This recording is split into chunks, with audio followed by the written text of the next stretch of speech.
Hey guys, welcome back to New York or Nothing. I'm coming back to you guys after a 2-game lose streak against two of the best teams in the Eastern Conference. It has been brutal for us beyond the break. Not too bad. We caught a break in that OKC game. The first game against Milwaukee was a very ominous sign. We played one of the top teams in the East and we just shrunk to the moment. Giannis really dominated us. They were clicking on all cylinders and that team has been on a roll in general. They're fully healthy, so it's expected that we lost that game, but it was really frustrating that we lost that game by like 30 something points. We let them take the lead on us by 38 at a certain point. That's just, you don't want to watch that. The next game that we played against another Eastern juggernaut was the Nets game. Although they didn't have KD, and if KD was in the game we probably would have no chance against them.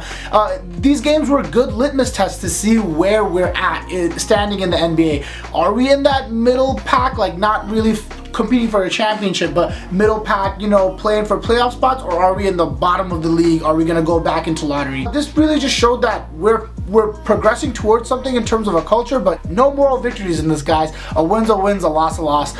It's not really good for our standing, but hey, at least we're still 8th in the playoff race right now. I'll take that over, you know, being out of it. I know the Eastern Conference is really tough, but I'll take it. The Nets game, we really were lethargic through it, letting Jeff Green light us up as if he was Michael Jordan's second coming. That was so frustrating to watch. I can't believe the number one defense in terms of opponents' field goal percentage allowed the Nets to shoot 70% going into the half. That's just not acceptable. You're gonna lose games like that. The Nets defense has tremendously picked up. If you watch the game, like, you could just see that they're taking it much more seriously because of the criticism they've been hearing. And you know, you want to see Harden, Kyrie be the leaders on that team, and you really want to see them push for that defensive narrative, and they got it, man. Kyrie with the huge defensive stop at the end. I know that was so frustrating to watch, but honestly, guys, that was a travel call. I didn't want to admit it to myself when I first seen it, but it definitely was a travel call. It was up and down. It's just frustrating because Harden had the same play earlier in the game, and you know, they didn't call anything on him. They just let him play it out. Knicks had a good defensive stop on it, but it's just so it's really tough to watch these inconsistent calls. But I preached this before, you just don't want your game to come down to ticky-tacky fouls. You don't want the refs to decide the game. You should be in control of the game. But hey, as in terms of a litmus test, I like where the Knicks were at. We should have been competitive in a game against the Nets without their best player in KD. So the fact that we were in it, it's really good for us. It's good for the long term. There's no moral victories, but this is good for the long term. We had other players in the league watching this nationally televised game, like Dame. He was commenting on it. You saw Donovan Mitchell watching it. So it was just good to see the Knicks in a good light. You're hearing the media talk about them the next day like, hey, we thought this team was going to give up, but they're scrappy. They're really fighting for it. And you know, they have a passionate leader. They have a passionate team behind them. You've seen Randall getting upset at the end, and I think he had every right to get upset. You know, it's just frustrating to not get the calls that you want, and he's fighting to win. If you don't want to see Randall argue that call, you just don't want to see us win. Let's say Randall was able to get the refs to change their mind and win that. You know, like, you have to take that chance because you grinded for this. And I love seeing the passion from Randall.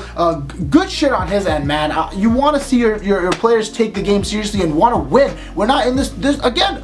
This whole video should be called "There's No Moral Victories." There's no moral victories. Randall reiterated that, but shout out to him for being a great leader by not commenting on it after. It could have been way worse. Shout out to him for shutting it down right there and just focusing on the next game, which was against another juggernaut in the Eastern Conference who was also without their star in Joel Embiid, the 76ers. The game against the 76ers was much better if you're looking at the first 3 quarters, where the Nets, you know, first 3 quarters was garbage.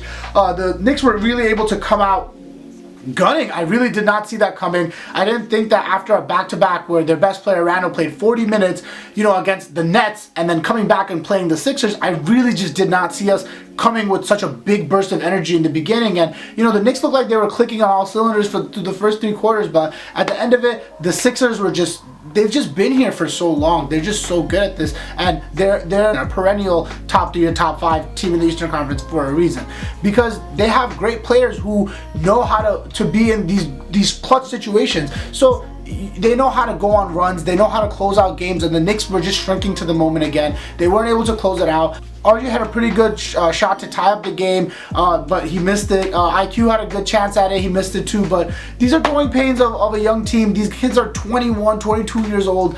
I'm okay with them soaking up these moments. Again, no moral victories, but you want to see RJ, IQ, you know, our building blocks be put into these situations, real basketball situations, and you want them to take these shots because it shows that they're ready for it. They want to try it, even if they don't make it. Would it be nice that they made it? Yes, but I'm all for building this culture. I'm all for setting up the future. I have to end it on a good note because we competed against two legit teams in the NBA, in two top teams in the Eastern Conference, two teams that I actually do believe will be making the Eastern Conference Finals, and seeing us go toe-to-toe with them when their best players are out, that's exactly where the Knicks should be. We shouldn't have gotten blown out by them while Joel Embiid and Kevin Durant weren't there. I really think that if they were there, we probably would have gotten blown out at least by 10-15 points, but I liked what we had to see in terms of our future. The main reason I think that we lost the last two games was because of a glaring problem that we had before Derrick Rose came in.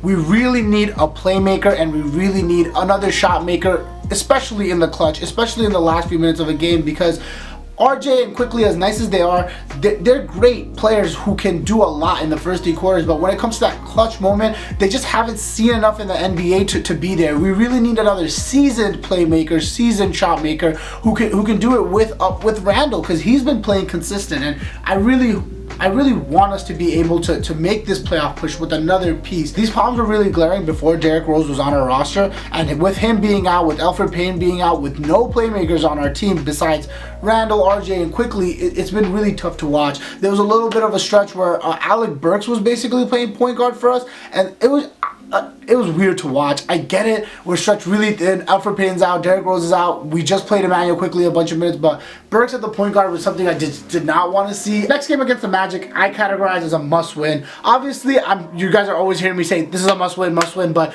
we have to, especially in this really tough schedule, we have to get these little easy wins. The Magic game is sandwiched between 2 Sixers games. Magic game against a team that's been on a 9-game lose streak, a team that's basically imploding in front of us. We really need to be able to close out that game and just keep us in that playoff hunt. Keep us going, because this is where it starts getting important. The games after that is against the Sixers, which I actually think we can win. I know Ben Simmons has never lost a game to the Knicks, but I really want to break that streak. It's so frustrating to hear that a division rival who sees you 4 times a year, you know, one of their players hasn't lost to you. That's so shitty to hear. You know, he's a great player, and I'm not surprised they won last night, but I really want to be able to win that next game. Beyond that, we got the Wizards games, 2 of them back to back. Definitely could win those games, and again, I'm going to say must-win games in a group of really tough games. If you guys like hearing my New York sport content, make sure you guys like, comment, and subscribe. I love talking to you guys as usual. I was really excited to do this video. I didn't think there would be so much to talk about within 2 losses. If you guys want to learn a little bit more about NBA Top Shot, check out my last video. 2 videos ago, I did a video about an introduction for beginners, and yeah, I'm probably going to be going a little bit deeper into that soon. Appreciate the love, guys. See you soon. Peace.